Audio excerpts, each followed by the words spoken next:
గంటలకు శ్రీశైలం మల్లన్న ఆలయం అంగరంగ వైభవంగా ముస్తాబవుతుంది. శివరాత్రి వేడుకల్లో భాగంగా నిర్వహించే మల్లన్న కళ్యాణానికి అట్టహాసంగా ఏర్పాట్లు చేస్తున్నారు నిర్వాహకులు. కళ్యాణంలో భాగంగా చేనేత మగ్గంపై పృథ్వీ వంశీయులు మల్లన్నకు తలపాగా నేస్తారు. అత్యంత భక్తి శ్రద్ధలు, నియమనిష్టలు పాటిస్తూ స్వామివారి తలపాగా నేసే విధానంపై ప్రత్యేక కథనం ఇప్పుడు చూద్దాం. మహాశివరాత్రి సందర్భంగా నిర్వహించే శ్రీశైలం మల్లన్న కళ్యాణానికి సర్వం సిద్ధమవుతుంది. కళ్యాణంలో భాగంగా స్వామివారికి బహుకరించే తలపాగా సిద్ధమైంది. మల్లన్న పెళ్లి కొడుకుగా ముస్తాబవ్వాలంటే బాపట్ల జిల్లా చీరాలలోని హస్తినాపురం గ్రామానికి చెందిన పృథ్వీ వంశస్థులు వెంకటేశ్వర్లు నేసిన తలపాగా ఉండాల్సిందే. ఈ ఆచారం 3 తరాలుగా వస్తుంది. ఈ తలపాగా తయారు చేయడానికి ఏడాదంతా కష్టపడి రోజుకి మూర చొప్పున 360 మూరలు చేనేత వస్త్రాన్ని తయారు చేస్తారు. ఈ తలపాగా తయారు చేసేటప్పుడు నియమనిష్టలతో ఉపవాసం ఆచరిస్తారు. స్వామివారిని స్మరించుకుంటూ వెంకటేశ్వర్లతో పాటు ఆయన కుటుంబం సైతం వస్త్రాన్ని తయారు చేయడంలో పాలు పంచుకుంటుంది.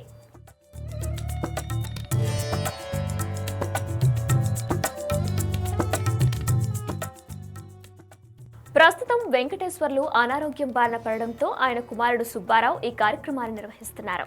శ్రీశైలంలో మహాశివరాత్రి రోజున ఆ పరమశివుడు కళ్యాణానికి తలపాకను తయారు చేసే అవకాశం లభించడం తమ పూర్వజన్మ సుకృతమని పృథ్వీ సుబ్బారావు అన్నారు. ఓం నమ శివాయ. నా పేరు పృథ్వీ సుబ్బారావు. మాది హస్తినాపురం గ్రామం, దేవాంగపురి గ్రామ పంచాయతీ, చీరాల మండలం, ప్రస్తుతం బాపట్ల జిల్లా.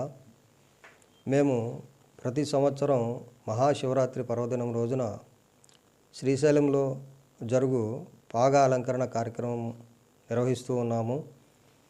ఈ సంవత్సరం నేను దేవస్థానం వారి అనుమతితో, ప్రభుత్వం వారి సహాయ సహకారాలతో బ్రహ్మోత్సవాల సమయంలో మహాశివరాత్రి పర్వదినం రోజున రాత్రి 10 గంటల నుండి 12 గంటల మధ్యకాలంలో పాగాలంకరణ కార్యక్రమం జరుగుతుంది. ఈ కార్యక్రమం నేను నిర్వహించుటకు వారి అనుమతి లభించి ఉన్నది.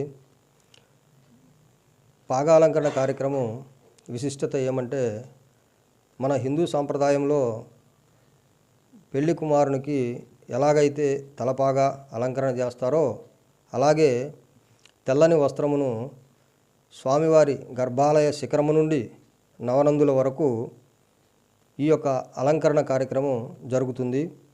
మహాశివరాత్రి పర్వదినానికి 3 రోజుల ముందు గ్రామోత్సవం నిర్వహిస్తారు. అనంతరం తలపాగను శ్రీశైలం తీసుకెళ్లి ఈ తలపాగను సమర్పించి స్వామివారి కళ్యాణం జరిగే లింగోద్భవ సమయంలో అర్ధరాత్రి 12 గంటలకు సుబ్బారావు దిగంబరంగా 150 గజాలు ఉండే ఈ పాగ వస్త్రాన్ని గర్భాలయ శిఖరం నుంచి నవనందలను కలుపుతూ అలంకరిస్తారు. ఇక ఈ విధంగా విశిష్టత కోరుకున్న ఈ వస్త్రాన్ని కళ్యాణం అనంతరం వేలం వేస్తారు. ఈ వస్త్రాన్ని దక్కించుకునేందుకు ఇతర రాష్ట్రాల నుంచి సైతం భక్తులు వేలంలో పాల్గొంటారు. అయితే తలపాగా వస్త్రం నేసే అవకాశం ఈ ప్రాంత దేవాంగులకు దక్కడంతో చీరలకు మంచి గుర్తింపు లభించిందని గ్రామస్తులు అంటున్నారు. ఓం నమ శివాయ, ఓం నమ శివాయ, ఓం నమ శివాయ. బాపట్ల జిల్లా చీరాల మండలం, దేవాంగపూరి పంచాయతీ, హస్తినాపురం గ్రామంలో వేచేస్తున్న శ్రీ పృథ్వీవారి ఆధ్వర్యంలో ఈ మహాశివరాత్రి పండుగ సందర్భంగా స్వామివారికి తలపాగా కార్యక్రమం హస్తినాపురం గ్రామంలో నుంచి బయలుదేరుతూ ఉంది.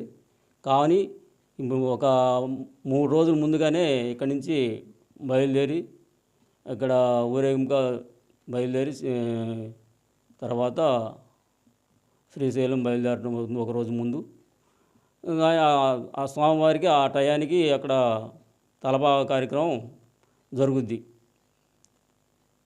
ఆ పండగ రోజు రాత్రి 10 గంటల ఆ టైంలో